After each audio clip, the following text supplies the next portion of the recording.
Hey everybody, thank you for tuning in today. It is ModelcarNick, and today I'm going to be showing you around this Ferrari 296 GTB. I thought I'd pull this model out just because the new 296 Stradale has been announced to the world, so I thought it'd be cool to just look at the base model, and then maybe we'll look at some pictures of the Stradale just for a little comparison. But we'll start off with the spec. So obviously you can see it's finished in this red. So this is supposed to emulate the Rosso Corsa, kind of signature Ferrari paint. It's got black interior and then silver wheels. So we'll start off at the front like we always do. And first we'll take a look at this Ferrari badge sitting up front. This is just a little sticker. So nothing really too crazy going on there, but it looks pretty decent, I guess. But the one big thing I think you notice on this model is the grills up front. They are like kind of this perforated, textured mesh material, so you can't unfortunately see anything through them like all Maisto models, but it's kind of par for the course, and for $15 or whatever I paid when I got this model, not too bad. But the headlights, not really too much detail behind there at all. You can kind of see where the high beam light bulb sits right behind there, and then this is like where the daytime running light would be. So nothing really too interesting going on with the headlights, but you can kind of see the kind of front splitter is painted in body color, and then there is like this little air vent right down there in the middle. And then what I like about this front end is that it kind of has this separated kind of front splitter back here. As you can see, it kind of splits apart on both sides of the car, and it's also finished in carbon fiber, which is really nice. This one, I will say, the carbon fiber here is not as textured as it usually is on the Maisto models. It kind of has like a nice finish to it. I think they've been improving on the quality of their carbon fiber, so we'll see a little bit more of that in a second. But we'll take a look at these wheels real quick, and as you can see, they are a 5 dual spoke wheel. They look really good. They're finished in the silver paint, and you can see the red Ferrari brake caliper sitting behind there, prancing horse logo sitting in the center cap, and then the 5 lug nuts as well, and even a tire air valve cap right there as well, so it looks pretty cool. The rotors themselves are pretty boring. As you can see, they try to emulate it to be drilled. They don't go down too deep at all, so kind of a disappointment with the rotors behind the wheels, but I guess for this price point, they look just fine. But moving on down the model, as you can see, another Scuderia shield fitted on the side of this, and it does look pretty good with the red contrasted paint, I think, on this model. The mirrors themselves, nothing really too interesting going on, but they are like two-tone, as you can see, black on the bottom and body color on the top. And then we'll just take a look at the side real quick. I know it doesn't really come through very well on camera, but this is just sculpted amazingly. As you can see, the doors kind of have this indent on them, and it flows through kind of towards the back of the cabin with this huge kind of air intake right there. Also kind of with this mesh fake plastic material right there, but it looks pretty good. And then the one big thing you'll note on the side is this huge side skirt, and it's all finished in carbon fiber. That looks really good, and like I said, the texture on it is pretty smooth, so no more of that really kind of deep textured carbon fiber. This one looks pretty good, I will say. But looking at the back of the model, I forgot to mention this is a fully opening model, so I'll open up some of those features in a little bit, but I think the back of the model is where this thing really stands out. I really like the design of it. I'm not too much of a fan of this glass thing back here, but I'll talk about that in a little bit. But as you can see, kind of the sculpted lines with the rear tire arch right there. It looks really good on this model. But as you can see, taillights, nothing really too crazy going on back there. They're on both sides just this little bit. There's a little bit of a gloss black strip back here, Ferrari badge, and then the Ferrari script written across the spoiler, so that's pretty nice. The spoiler isn't functional, unfortunately. It's kind of just molded into the body, so there's no moving action on that at all. One big drawback of this model is this center exit exhaust. As you can see, it's finished in silver, but it doesn't go down very deep at all, and you can really see just like where it stops. So, I think it looks pretty cheap on this model, especially at this angle. From here, it looks okay, but from here, not so much so. But down there on the back, we have the 296 GTB kind of license plate sitting on there, and then they have this really big carbon fiber diffuser. Actually, looks to be just gloss black. Yeah, it's just gloss black. Never mind the carbon fiber, but it does look pretty good. As you can see, kind of sticks out and there's all these fins on it. So it looks really nice.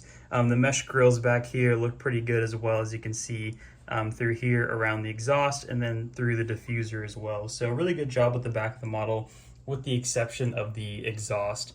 But here's another view of it through the back. As you can see, there's the engine bay, which does open up, and I do have a little tool to open this thing. It opens pretty easily with one of these, and I think they even might come with a tool these days, so that is kind of nice. As you can see, this like red painted section right here is attached to the rear deck lid, and it goes all the way up just like that. So you can see through it. It is tinted a little bit, so when it's down, you don't really get to see too much of the engine detail, but with it up, you can see that 6-cylinder Ferrari engine sitting down there pretty deep. There is a fair amount of details on there. As you can see, the engine block, or whatever this is, I'm pretty sure it's got to be the engine block, is painted with this silver finish, Ferrari writing across the top of it, and then surrounded all in this nice carbon fiber as well. So looks really good. As you can see, there's even some like oil filler caps and maybe some coolant with this Ferrari script written across the top as well. But just a really pretty decent. Sorry for the jump cut. My storage ran out, of course, but we'll continue to move forward and we'll put this engine bay down. And as you can see, there is even a little pass through right here so you can see out the rear window. So it's really nice. The shape of the roof looks pretty cool too. As you can see, there is a little bit of an air vent that goes down on the top of that, so it looks really sweet. But yeah, we're back to the front of this model, and I'll go ahead and open up the front section of this model. So as you can see, not really too much back here, but there is some trunk space that actually is pretty fairly large on this model. So if you have this car in real life, you're not doing too bad with storage area. And there is even a little bit of a waffle texture down there at the bottom. So kind of interesting to see, but nothing really too much else going on underneath that. We do have these huge kind of hood struts, I will say, that obviously wouldn't be on the real car, but for a model car, I guess that's okay. It does open up really far, so not the best details up there, but it's nice that it opens, I guess. So we'll go ahead and open up these doors really fast, and they are super stiff, I must say. I don't think I've ever opened up this model before, kind of funny enough. So as you can see, the doors do not open up very wide, just like on all Maisto models. Unfortunately, they don't really do a good job with letting these doors open up as wide as they should so we could see more detail. But anyways, kind of a pretty lackluster interior, I must say. Everything's finished in black, as you can see. But we do have these nice bucket seats that look really plasticky in this model, so kind of unfortunate. No Ferrari badge on the headrests as well, so a little bit of a letdown on the seats. But the steering wheel does look really good, I must say. You can see how there's all these buttons on there. The shift paddles are finished in black, so really hard to see them behind the steering wheel, but they are there. The dashboard itself doesn't appear to have any details on there. I'm looking at it with my eye. There is, but it's just finished in this black graphic material, so almost impossible to see, unfortunately. The doors themselves, pretty boring. Nothing really too much going on with those. We'll take a look at this other side real fast. As you can see, the 296 GTB is inscribed on the dashboard, which is kind of nice. And then the air vents themselves, they are not filled in. It's just black plastic within the air vents, so kind of unfortunate. We do have a little bit of a center console right here. As you can see, this is where like the gear buttons would be. But yeah, really not much going on in this interior. Let's see if we can see these gas pedals. Looks like they didn't really include anything back there that I can make out.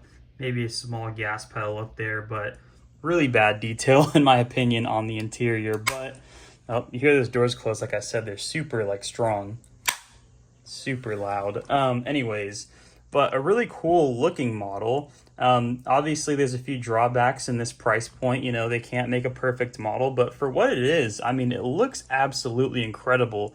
This one really stands out to me just because I don't know, the design of it is just so welcoming to me. I think it looks really cool.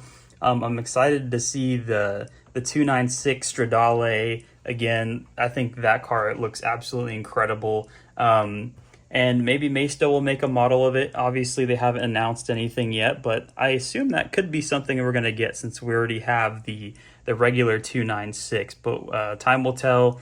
But besides that, we're almost at 500 subscribers, guys. So if you're not subscribed, go ahead and click that button. Go ahead and like the video if you don't mind. And leave a comment. What do you think about the new 296 Stradale? What do you think about this Maisto model? Do you think it's kind of bad? I think it's pretty good. But anyways, I appreciate you guys watching the video today, and I hope you guys have a nice rest of your day. Thanks again, and I'll see you in the next video. Bye.